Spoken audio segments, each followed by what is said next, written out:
திமுக ஏன் தோற்றது? இந்த கேள்வி நம்மகிட்ட மட்டும் கிடையாதுங்க. திமுகவினுடைய பல தலைவர்களுக்கு ஏற்பட்டுச்சு. முன்னாள் முதலமைச்சர், கொளத்தூரினுடைய முன்னாள் எக்ஸ்எம்எல்ஏ அப்படின்னு சொல்லி ஸ்டாலின் அவர்கள், அவங்களுடைய தலைமையில் இருக்கக்கூடிய தலைவர்கள், இவங்க எல்லாருமே இந்த கேள்வியை மாற்றி மாற்றி மாற்றி கேட்டுக்கிட்டாங்க. நாம் இந்த கேள்வியை மாற்றி மாற்றி கேட்டால் சரிப்பட்டு வராது, மக்களிடையே கேட்டுருவோம், நம்முடைய திமுக நிர்வாகிகளிடம் கேட்டு விடுவோம், தொண்டர்களிடம் கேட்டு விடுவோம் அப்படின்னு சொல்லி அதற்கான ஒரு இணையதளத்தை உருவாக்குனாங்க. அந்த இணையதளத்தில் நீங்கள் நேரடியாக உங்களுடைய வார்த்தைகள், அது நீங்கள் வாய்ஸ் ரெக்கார்ட் கூட பண்ணி அனுப்பலாம். அப்படி வாய்ஸ் ரெக்கார்ட் பண்ணும்போது அது தனியாக ஆட்டோமேட்டிக்காக இங்கிலீஷ்லையோ இல்லாட்டி தமிழ்லையோ டைப் ஆயிரும். நீங்கள் சொல்கிறத நான் கேட்பேன், நேரடியாக நான் கேட்பேன் அப்படின்னு சொல்லி ஸ்டாலின் அவர்கள் சொல்லியிருந்தாங்க. அப்படி அவங்க சொன்னதெல்லாம் கேட்ட பிறகு திமுகவினுடைய தலைவர் ஸ்டாலின் அவர்கள் என்ன முடிவு எடுத்திருக்கார் தெரியுமா? அந்த முடிவை ஸ்டாலின் அவர்கள் நடைமுறைப்படுத்துவார் அப்படின்னு சொல்லி நீங்கள் நினைக்கிறீங்களா?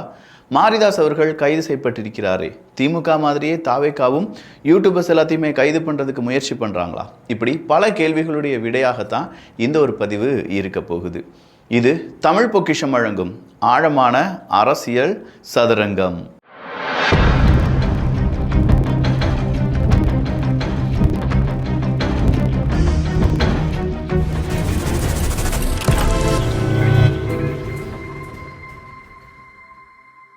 எப்படி அரசியல் தலைவர்கள் அவங்களுடைய ஐடியாவை மக்கள்கிட்ட கொண்டு போய் சேர்க்கறதுக்கு அவங்களுடைய பேச்சு திறமை முக்கியமோ, அதே மாதிரி நமக்கு நம்ம ஐடியாவை நம்ம ப்ரொஃபஷனல் நம்ம ஜாபில் ஒரு மேனேஜர்கிட்டையோ இல்லாட்டி அப்ரைசல் டீம்கிட்டையோ கொண்டு போகிறதுக்கு இங்கிலீஷ் அப்படிங்கிறது ரொம்ப முக்கியம். அப்படிப்பட்ட ஆங்கிலத்தை நீங்களும் தமிழ் வழியாகவே ஈஸியாக கற்றுக்கலாம் இந்த கோர்ஸ் வழியாக. இதில் மற்ற கோர்ஸ் மாதிரி பாதி ஆங்கிலத்தை போர்டில் எழுதி போட்டு வாட்ஸ்அப்பில் வீடியோ அனுப்பி பிடிஎஃப்பை வாசிக்க சொல்லி இந்த மாதிரி எந்த விஷயமும் இருக்காது.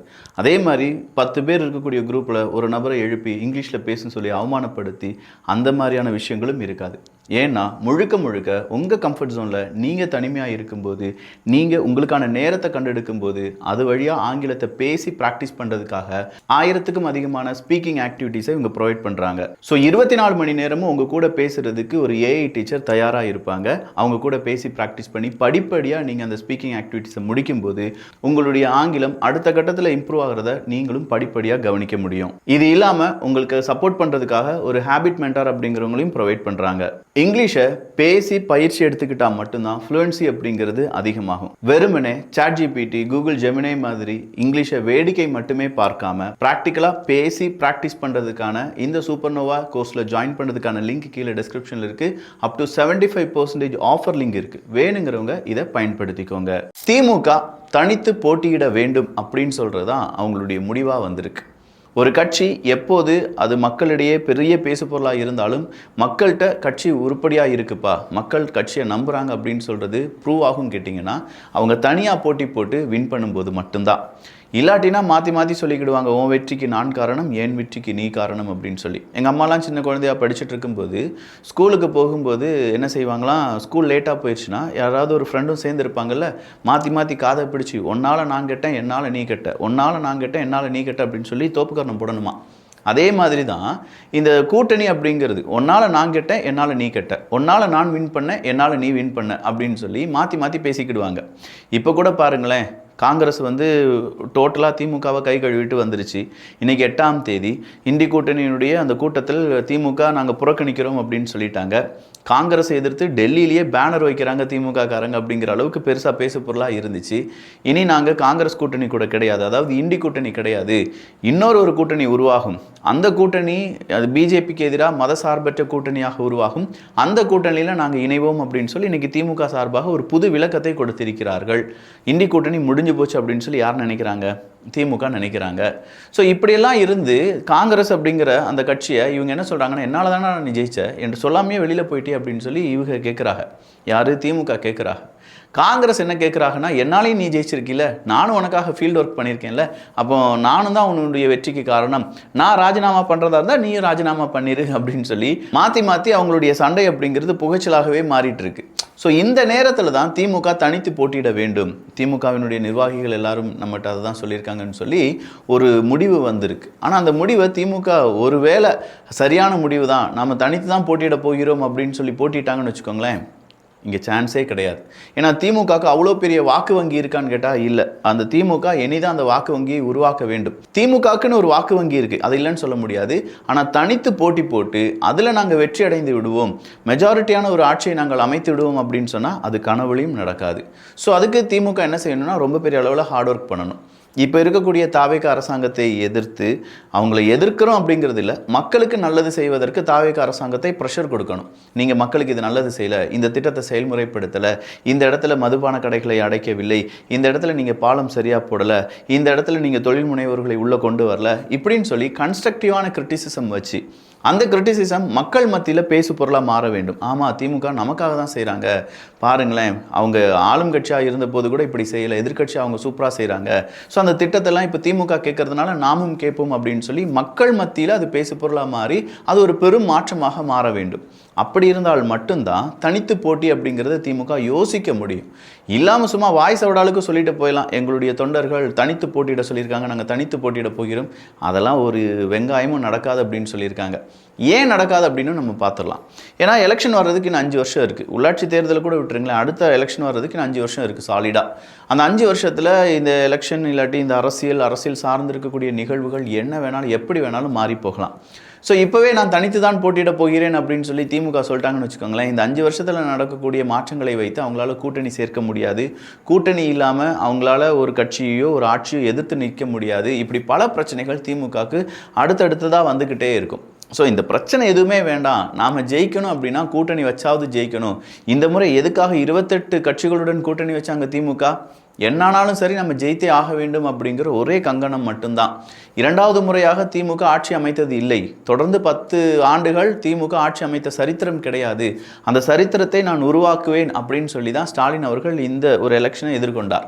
அப்படி எதிர்கொண்ட அந்த எலெக்ஷனில் அவர் தோல்வி அடைந்து விட்டார், எம்எல்ஏ கூட ஆக முடியல அப்படிங்கிறது ஒரு பெரும் ஒரு கருப்பு புள்ளியாக இருக்கிறது திமுகவினுடைய வரலாற்றில். சரிதான்ப்பா, அப்போ இந்த திமுக சொல்கிறாங்களே, ஸ்டாலின் அவர்கள் கூட சொல்கிறாரு இன்னும் 3 மாதத்தில் தாவேகாவினுடைய ஆட்சி கவிழ்ந்து விடும் அப்படின்னு சொல்லி.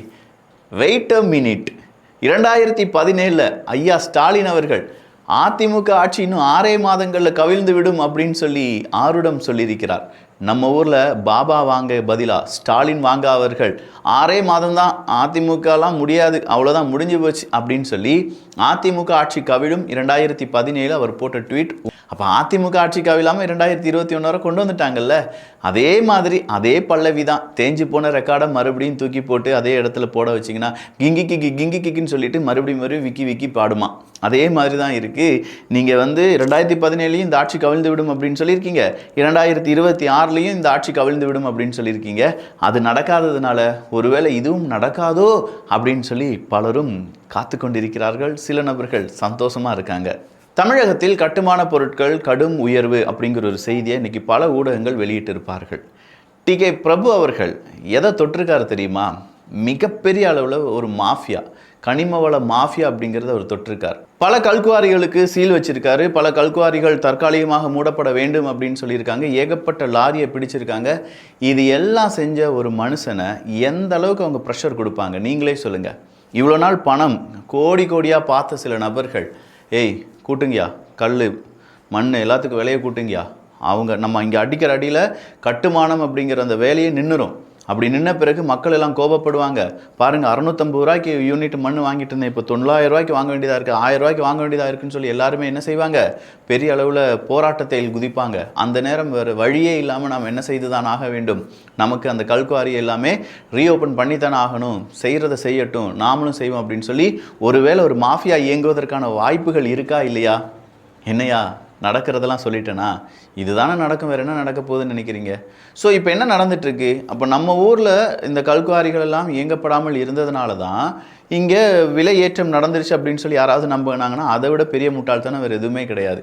உண்மையிலேயே இப்போ இந்த சீல் செய்யப்பட்ட இல்லாட்டி சீல் வைக்கப்பட்ட இந்த கல்குவாரிகள்லாம் இருக்குல்ல, அவங்க நமக்காகலாம் கல்லை வெட்டிலாம் எடுக்கலை, அவங்க வெளியூர்களுக்கு வெளி ஸ்டேட்டுகளுக்கு அப்படி அனுப்பி விடுறதுக்கு தான் கல்லெல்லாம் வெட்டி எடுத்துகிட்டு இருந்தாங்க.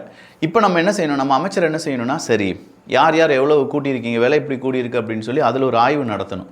தேவையில்லாமல் விலை ஏற்றின சில நபர்கள் இருப்பாங்க. வாண்டடாக ஸ்டாக் இருக்கும், ஆனால் ஸ்டாக் இல்லைன்னு சொல்லிட்டு விலை ஏற்றிருப்பாங்க. அந்த மாதிரியான கடைகளுடைய லைசன்ஸ் அப்படிங்கிறத ரத்து பண்ணணும். அப்படி ரத்து பண்ணுறதோடு மட்டும் இல்லாமல் வெளியூர்களுக்கு, வெளி மாநிலங்களுக்கு ஏற்றுமதி ஆகக்கூடிய இந்த மாதிரி கனிம வளங்கள் நிறுத்தப்பட்டு அது நம்ம ஊர் தேவைக்காக மாற்றப்பட வேண்டும். அப்படி மாற்றப்பட்டு அதுலேயும் உபரி வந்தது என்றால் வெளியூர்களுக்கு போகட்டும்.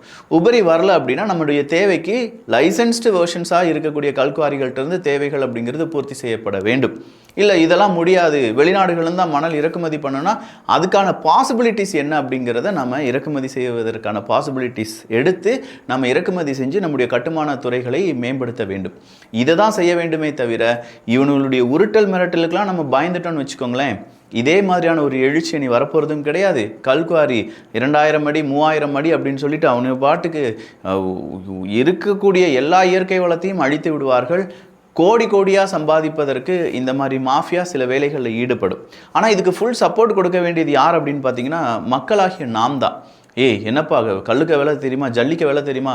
தெரியும்யா, ஜல்லிக்க விலை கல்லுக்க விலைலாம் தெரியும். ஆனால் உண்மையில் பிரச்சனை எங்கே இருக்குது? நீ இந்த ஜல்லி பிரச்சனை இல்லாட்டி கல் பிரச்சனை அப்படின்னு சொல்லிட்டு இருக்க. நான் என்னுடைய தலைமுறை பிரச்சனையாக இதை பார்க்கிறேன். உண்மையிலேயே நமக்கு இயற்கை வளங்கள் வேண்டுமா, இல்லை இந்த இடத்துல தப்பாக சில விஷயங்கள் நடந்துட்டுருக்கு, அந்த தப்பை கண்டுபிடிச்சு இயற்கை வளங்களை பாதுகாப்பது அவசியமா? இதை சாதாரண மனிதர்கள் நாம் எப்படி அணுகப் போகிறோம் என்பதை உங்களுடைய கருத்துக்களாக கீழே சொன்னீங்கன்னா ரொம்பவே நல்லா இருக்கும். இன்னைக்கு மாற்றுக் கட்சியிலிருந்து திமுகவில் இணைந்தவர்கள் அப்படின்னு சொல்லி ஒரு கூட்டம் வந்து இணைஞ்சிச்சு பார்த்துக்கோங்க. அப்போ அந்த கூட்டம் என்ன சொல்லுது பார்த்தீங்கன்னா, IUML போன்ற கட்சிகள் துரோகம் செய்துவிட்டு போனது. சிறுபான்மையினராகிய இஸ்லாமிய மக்களுக்கு திமுக பல நன்மைகள் செய்துள்ளன. இந்த காலகட்டத்தில் உங்கள் பக்கம்தான் இருப்போம். மாற்றுக் கட்சியில் இருந்து திமுகவில் இணைந்தவர்கள் பேட்டி. IUML தான் கடைசி வர திமுக சொன்னால் நான் கீழே கூட குதிப்பேன், ரயிலுக்கு முன்னாடி கூட போய் நிற்பேன் அப்படிலாம் சொல்லிட்டு இருந்தாங்க. ஆனால் அந்த கட்சி போய் துரோகம் பண்ணிருச்சு அப்படின்னு சொன்னீங்க பாருங்கள். உண்மையிலேயே IUMLக்கு இத்தனை வருஷங்களாக யார் துரோகம் பண்ணாங்க அப்படிங்கிறத நிதர்சனமாக யோசித்து பார்த்தீங்கன்னா உங்களுக்கே புரியும். பட் என்ன, இப்போ IUML தாவேக்காக ஆதரவு தெரிவித்ததுனால அவங்க துரோகம் பண்ணின கட்சியாக மாறிட்டாங்க, முதுகில் குத்துன கட்சியாக மாறிட்டாங்க, டோட்டலாக திமுகவுக்கு எதிரி கட்சியாக மாறிட்டாங்க. ஆனால் IUML போனாலும் பரவாயில்ல, நாங்கள் இருக்கோம் பாய், நாங்கள் பார்த்துக்கிறோம் பாய் அப்படின்னு சொல்லி இப்போ கொஞ்சம் பேர் வந்திருக்காங்களாம். அவங்க திமுகவுக்கு ஆதரவு தெரிவித்திருக்கிறார்கள் அப்படிங்கிறது தான் வந்திருக்கக்கூடிய செய்தி. பழனி கோயிலில் திடீர் விசிட் நம்ம அறநிலையத்துறை அமைச்சர் ரமேஷ் அவர்கள் போகிறாங்க. விசிட்னா இப்படி இருக்கணும், திடீர்னு போகணும், அங்கே என்ன நடக்குது அப்படிங்கிறத பார்க்கணும். அப்போது அங்கே ஹாலில் நிறைய பேர் வெயிட்டிங் ஹாலில் வெயிட் பண்ணிட்டு இருக்காங்க. பட் அங்கே அவங்க அந்த வெயிட்டிங் ஹாலில் நிற்கிறவங்களுக்கு, அந்த வெயிட் பண்ணிட்டு இருக்கிறவங்களுக்கு ஒரு பாத்ரூம் ஃபெசிலிட்டி கூட கிடையாது. வெளியில் போய் தான் டாய்லெட்லாம் போயிட்டு வரணும் அப்படின்னு சொல்லும்போது அதை கேட்குறாங்க. அப்போ அமைச்சர் ரமேஷ் அவர்கள் அங்கே இருக்கக்கூடிய திட்டக்குழு அமைச்சர், அந்த திட்டக்குழுவை சார்ந்தவங்களாம் இருப்பாங்களா, அவங்க கிட்ட கேட்கும்போது இல்லை சார் உள்ளே இருந்துச்சு அந்த லீக்கேஜ் அப்படி இப்படின்னு ஏதோ சொல்கிறாங்க. ஸோ எந்த திட்டம் என்ன திட்டம் அப்படிங்கிறதே தெரியாமல் இந்த திட்டக்குழுவினுடைய தலைவர்கள் உபத்தலைவர்களாக இருந்தது அப்படிங்கிறது இன்றைய ரைடின் போது ரமேஷ் அவர்களால் கண்டுபிடிக்கப்பட்டிருக்கலாம். இதற்கான சொல்யூஷன் என்ன அப்படிங்கிறத சீக்கிரமாக நம்முடைய அரசாங்கம் நமக்கு பதிலாக தர வாய்ப்புகள் இருக்கு.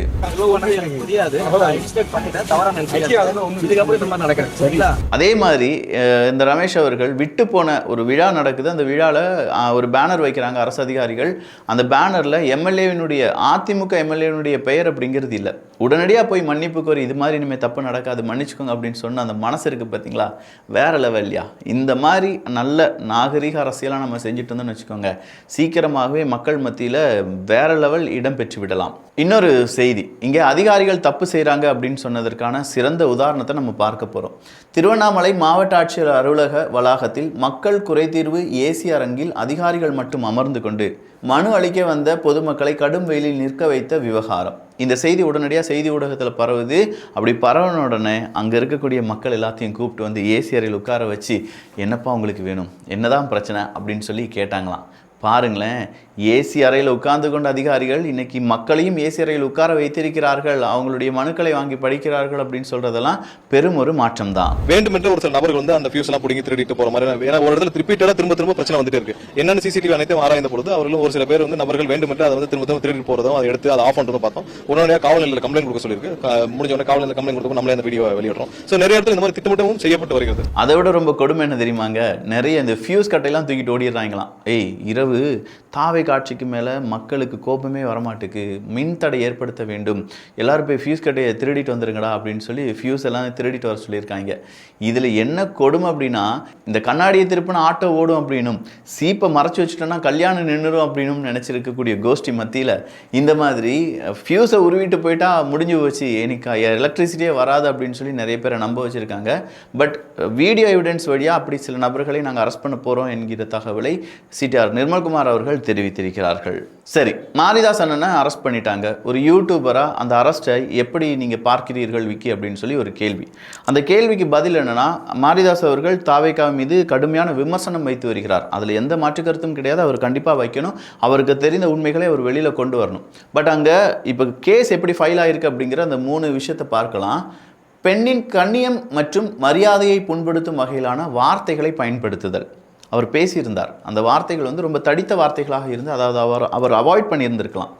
பொய்யான தகவல், வதந்தி அல்லது தவறான தகவலை பரப்பி பொதுமக்களிடையே குழப்பத்தை ஏற்படுத்துதல் அப்படின்னு சொல்லி ஒரு செக்மெண்ட் போட்டிருக்காங்க. இதில் ஒரு ஏஐக்கான வீடியோவை பகிர்ந்து விட்டார் அப்படின்னு சொல்லி கொஞ்சம் நாட்களுக்கு முன்னாடி மாரிதாஸ் அவர்களுக்கு எதிராக ஒரு வழக்கு அப்படிங்கிறது இருந்துச்சு.